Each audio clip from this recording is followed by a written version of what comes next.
మూసినది మనం అంతా అలా బాధ పెట్టి చేయాల్సిన అవసరం లేదు. ఇండ్లు కూలగొట్టకుండా ఏ విధంగా చేయగలుగుతారో ఇంకో ఫార్ములా తోటి మీరు రండి మా ముందుకు, అప్పుడు మనం దాన్ని టేకప్ చేద్దామని చెప్పడం వల్ల మేము ఇండ్లు కూలగొట్టకుండా ఏ విధంగా చేస్తారో ఒక 2 ఫార్ములాలు తయారు చేసే వరకే ఇంతలో ఎలక్షన్ నోటిఫికేషన్ వచ్చింది సార్. ఆ ఎలక్షన్ నోటిఫికేషన్ తర్వాత ప్రభుత్వం మారిపోయింది. ఈ ప్రభుత్వం కక్ష కట్టినట్టు ఇవాళ పేద ప్రజల మీద పడి వాళ్ళ ఇళ్లకు రెడ్ మార్కులు పెట్టి నిద్రాహారాలు లేకుండా చేసింది సార్. నిద్రాహారాలు లేరు, ఇవాళ మనుషులు నిద్రపోతలేరు, అన్నం తింటలేరు. ఎప్పుడు మా ఇంట్లో కాలేరు వెంకటేష్ గారు, దానం నాగేందర్ గారు. అధ్యక్ష, థ్యాంక్ యూ సార్. సార్, ఈ జంట నగరాలకు సంబంధించినటువంటి ఈ మూసీ నదిని ప్రక్షాళన చేయాలన్నటువంటి కార్యక్రమాన్ని రాష్ట్ర ప్రభుత్వం తీసుకోవడం, హైదరాబాద్ సిటీకి ఒక ఫేస్గా వచ్చేటువంటి ఇది హైదరాబాద్ సిటీ గ్లోబల్ సిటీగా గుర్తింపు పొందుతున్నటువంటి ఈ సందర్భంలో ఇప్పుడే మేము చూసాం అధ్యక్ష, మంత్రి గారు ఇచ్చినటువంటి సమాధానాన్ని. ప్రశ్న ఇందులో ఉన్న సార్ ఒక్క నిమిషం సార్. కేటీఆర్ గారు 1 మినిట్, సుధీర్ రెడ్డి గారు 1 మినిట్. ఇందులో ఉన్న ప్రశ్నకు పరిమితమై మాట్లాడితే ఇస్తా, కానీ ప్రసంగాలు చేస్తే మాత్రం 9 నిమిషాల్లో కంప్లీట్ కాదు. ఇస్తా, మాట్లాడండి. దానం నాగేందర్ గారు మాట్లాడండి. ఇస్తా దానం నాగేందర్ గారు మాట్లాడడానికి ఇస్తా. సార్, గతంలో ఇస్తాను. మరి గతంలో నేను కూడా అప్పుడు ఉన్నాను అధ్యక్ష, హైదరాబాద్ సిటీలో శాసనసభ్యుడిగానే. హరీష్ రావు గారు, అయితే తమరి ద్వారా నేను తెలుసుకోదలుచుకున్నాను, గౌరవ మంత్రి గారి ద్వారా. గతంలో కూడా సోషో ఎకనామిక్ సర్వే జరిగింది. ఆ సోషో ఎకనామిక్ సర్వేలో ఎన్ని కుటుంబాలని మీరు ఐడెంటిఫై చేశారు? నాకున్న సమాచారం ప్రకారం అధ్యక్ష, సుమారు 10,000 కుటుంబాలను ఆ రోజు సోషో ఎకనామిక్ సర్వే జరిగిన తర్వాత సుధీర్ రెడ్డి గారిని మరి మూసీ నది దాని బోర్డుకి చైర్మన్గా నియమించిన తర్వాత 10,000 మందికి, అందులో కొంతమందికి సుమారుగా డబుల్ బెడ్రూమ్ ఇస్తామని చెప్పి వాళ్ళతో కన్సల్ట్ కూడా తీసుకున్నాను. ఇప్పుడు వాళ్ళ వచ్చినటువంటి ఆన్సర్ క్వశ్చన్లు మాత్రం డిఫరెంట్గా ఉంటున్నారు. కాబట్టి మూసీ నదిని ప్రక్షాళన చేయాలని గౌరవ కేటీఆర్ గారు మంత్రిగా దాన్ని ఒక రూపకల్పన చేసిన తర్వాత మరి హైదరాబాద్ని సర్వతోముఖ అభివృద్ధి జరగాలన్నటువంటి ఆలోచనతో వారు ఒక యాక్షన్ ప్లాన్ తయారు చేశారు అధ్యక్ష. మరి ఇప్పుడు ఈ మూసీ నదిని ఆపాలని, లేకపోతే మూసీ పరివాహకలు ఉన్నటువంటి వారిని మరి ప్రొవోక్ చేసేటువంటి కార్యక్రమం ఎందుకు జరుగుతుందని మాకు అర్థమవుతలేదు. హైదరాబాద్లో పుట్టిన వాడిగా మా బాధ్యతగా ఉంది అధ్యక్ష, హైదరాబాద్లో అన్ని ప్రాంతాలు అభివృద్ధి చెందాలని.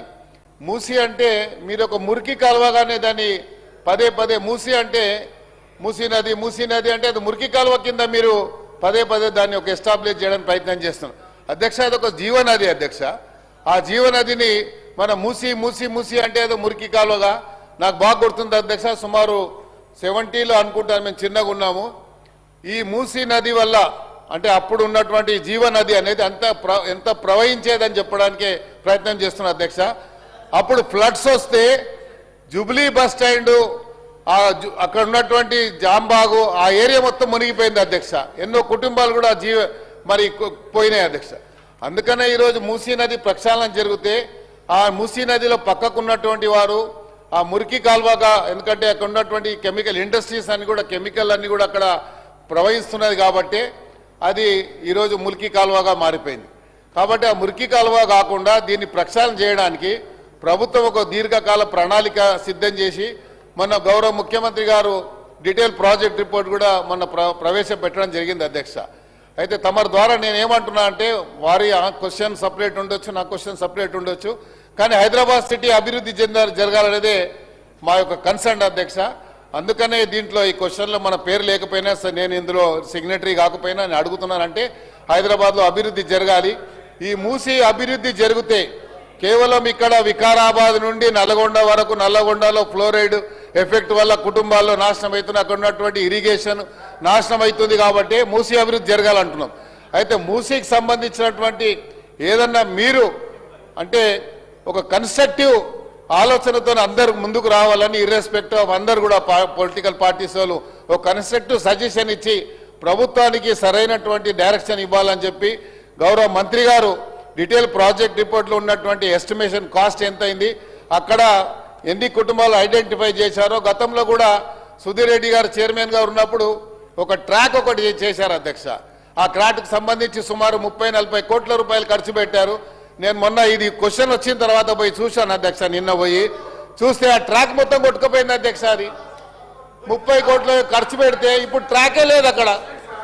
మరి ఎక్కడ పోయింది అధ్యక్ష ట్రాక్? అది మరి ఎందుకు అదే యాక్షన్? దానికి ఒక ప్లానింగ్ లేకుండా మీరు ట్రాక్ వేస్తే ఆ ట్రాక్ ఎక్కడ పోయింది? వాకింగ్ ట్రాక్ అని పెట్టారు. మరి అంటే డబ్బు ప్రభుత్వ డబ్బు మిస్యూజ్ అయినట్టే కదా అధ్యక్ష. అంటే మీరు సరిగ్గా ప్లానింగ్ లేదు అని చెప్పడానికే నేను ప్రయత్నం చేస్తున్నా అధ్యక్ష. ఆ ట్రాక్ ఉంటే ఎక్కడో చెప్పండి. 340 కుటుంబాలు ఐడెంటిఫై చేశారు, వాళ్ళు రిహాబిలిటేట్ చేశారు. మళ్ళీ మిగతా వాళ్ళు ఎందుకు చేయలేదు? అప్పుడు ఇవన్నీ కూడా మంత్రి గారు చెప్పాలని తమ ద్వారా మంత్రి గారు కోరుతున్నారు. సార్ సుధీర్ రెడ్డి గారు గతంలో ఈ సార్ ఒక 2 నిమిషాలు ఖతం చేస్తా సార్ అని చెప్పి మంచి సూచన సలహాలు ఇస్తాడని చెప్పేసి మరొకసారి అవకాశం ఇస్తాడు సార్. 2 నిమిషాలు సార్, ఎక్కువ తీసుకోండి సార్. సార్ నేను 3 స్థాయిలు చెప్పిన సార్.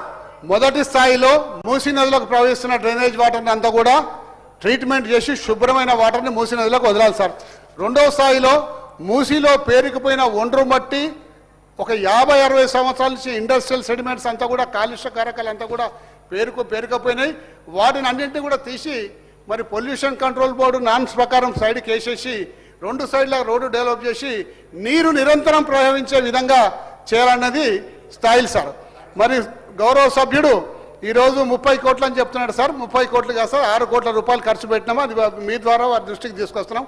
మూడోసారి కొండపోచమ్మ సాగర్ నుంచి కాళేశ్వరం నది జలాల్ని మూసీ నదికి తీసుకొచ్చి ఈ మూసీ హిమాయత్ సాగర్, ఉస్మాన్ సాగర్ తీసుకొచ్చి దాదాపు 15 చెక్ డ్యాములు కట్టి నిరంతరం ఆ చెక్ డ్యాములలో నీళ్లు నిల్వ ఉండే విధంగా, తద్వారా హైదరాబాద్ పరిసర ప్రాంతాల్లో భూగర్భ మట్టాలు పడిపోకుండా తగు చర్యలు తీసుకున్నాము.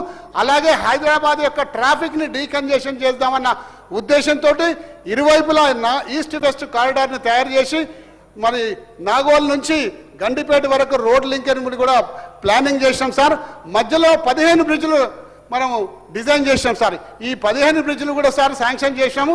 దాదాపు 500 కోట్ల రూపాయలు దాన్ని కేటాయించినాము. మొదటి బ్రిడ్జు మీరు పీర్జాదిగూడ నుంచి నాగోల్ వరకు కూడా మీకు పత్తులగూడ వరకు కూడా శంకుస్థాపన చేశాం. అది ప్రోగ్రెస్లో ఉంది సార్. ఇప్పుడు పని జరుగుతూ ఉంది.